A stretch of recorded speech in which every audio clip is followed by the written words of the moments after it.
এখন উঠতেছি হচ্ছে কোথায় উঠতেছি? কমলা বাগান। কমলা বাগান কমলা বাগান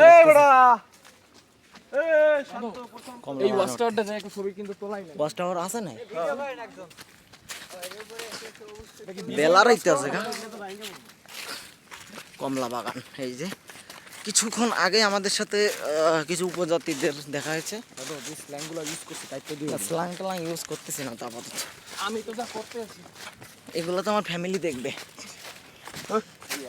ও বাবা ক্লাইম্বিং করে। এই যে রাব্বি পড়ে যাচ্ছিল ওরে ধরছি কোনো ক্রমে। ওঠ উঠে এবার আমারে বাসা বলে কমলা ক্ষেত।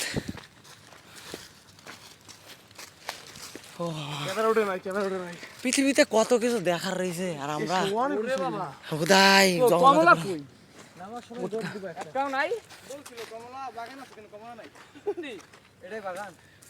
এই যে কি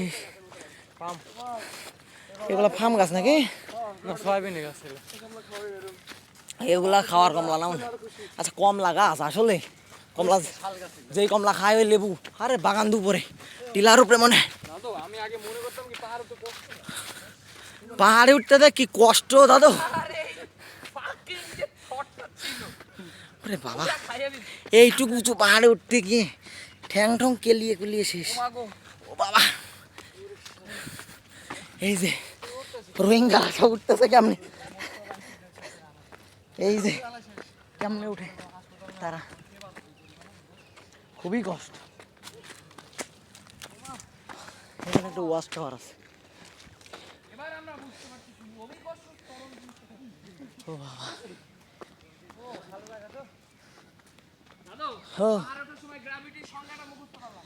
ও বাবা এতদিন বুঝছি যে আইনস্টাইন তারপরে নিউটন বলে কেউ আছে। এখান থেকে গলায় লেগে পড়ে যাবো। ওই ওই ওই বাগানটাই গাছ না সব বলতে পারেন কি? ফার্ম গাছ, গোল গাছ। ও গোল পাতা গাছ। ও তাই তো গোল পাতা সবই তো অনেক হয়তো শতবর্ষী গাছ। বাসটা ওঠার সিস্টেম নাই। ও ওই তো সিঁড়ি আছে কিন্তু তো তার কাটা দিয়ে রেস্ট্রিক্টেড করে দিচ্ছে। আয় দেখি ও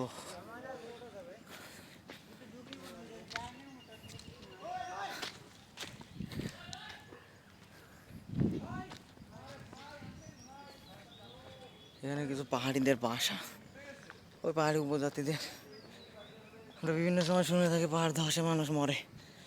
কীভাবে মরে? এই যে ওই যে টিন দেখা যায়, টিনের বাড়ি এখানে।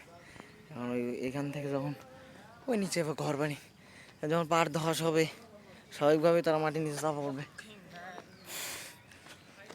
একদিন এসবগুলা গল্প মনে হলেও আজকে অনেক বাস্তব মনে হচ্ছে।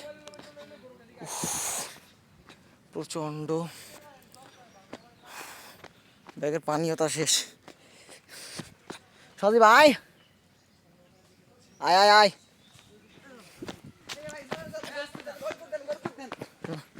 একটা গোট দিলে অবশ্য। এই পড়িস না। এই যে গোল পাতা গাছ। এ কোনটা গোল পাতা গাছ? না এটি গোল পাতা না। আরে না গোল পাতা না, গোল পাতা এমন হয় না। গোল পাতা এমন হয় না রে।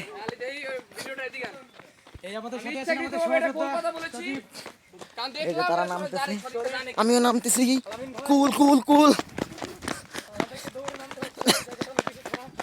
ওই যে আইনস্টাইন আর কারাদানি ছিল ওদের নাম এখন মনে আসতেছে। হালার পুত্রে তা বলছে আসলে ঠিক। ও বাবা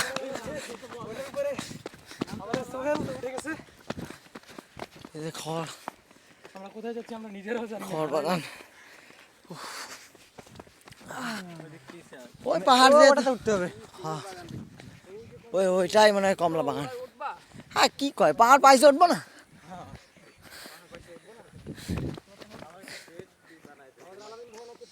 আমার জি মাথার ট্যাঙ্ক নিয়ে যাইতো মজা পাইতাম তার জন্য ঘাড়ে করে মনে করি দাদু বলে বলে দেখো আবার বর্ডার ক্রস করে ওই পাশে না যায়। বর্ডারে তো ইয়ে আছে, কেয়ারফুল, বর্ডার ক্রস করলে কিন্তু বর্ডারে তো কাটা তার থাকবে। সজি ভাই কেমন লাগতেছে? বর্ডার প্রতি ঠিক একটা ফিলিংস পাইতেছি ভাই। কড়া কড়া, এই মাঝে মাঝে পাহাড় টাহাড়ে আসা উচিত। You should express your right opinion, please. প্রকৃতির কাছে আসলে বোঝা যায়। আমাদের হলো আইডি কার্ড হয়ে গেছে। নাগরিক হিসেবে কথা বলার অধিকার আমাদের এই দিক দিয়ে হরণ করতে পারি না। এইটাতে উঠবি না ওইটাতে যাবি? এদিক দিয়ে চল, এইদিকে দাদু এইটাতে উঠতে পেছে নাইমে পরে ওইটা উঠবো। ওরে বাপরে, রনি ভাই যখন বলছে তাইলে আর কি, এগুলা সিম্বলের মধ্যে গর্জিয়াস পাহাড় আর কি, খুব বেশি বড় পাহাড় না, তবে এই পাহাড়ে উঠতেই যা লাগতেছে। আরিফ দ্য এক্সপ্লোরার এবং টিম শেখার পক্ষ থেকে আমি আলী আহমেদ বিএন আপনাদের সাথে আছি। বাবুরে, পুজো হয়ে গেছে আমাদের আলামিন ভাই। পুজো যে হইতাম না।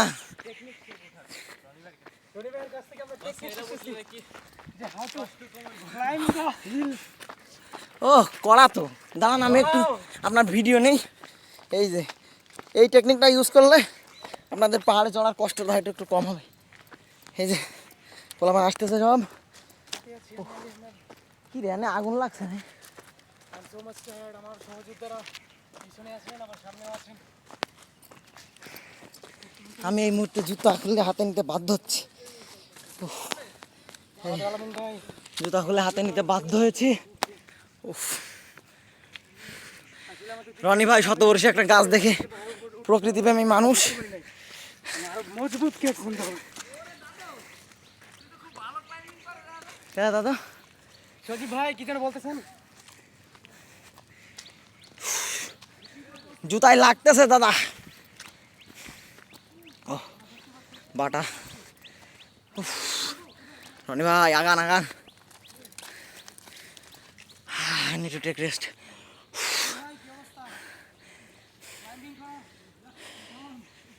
ওই যে পিছে পোলাপান, তারা রেস্ট করতেছে। আমরা আর এক ধাপ উপরে গিয়ে আমি আর রনি ভাই রেস্ট করবো। চলেন ভাইজান।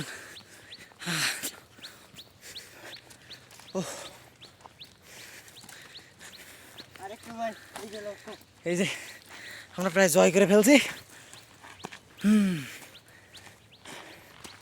এক সপ্তাহ জিম করি নাই আজকে, ওই এক সপ্তাহ। ও মাই গড, ওই যে মেঘালয়, এই নদীটা পার হইলে ইন্ডিয়া। ছায়া থেকে বিশ্রাম নেওয়ার দরকার। বাবা, এখানে ইটের বাড়ি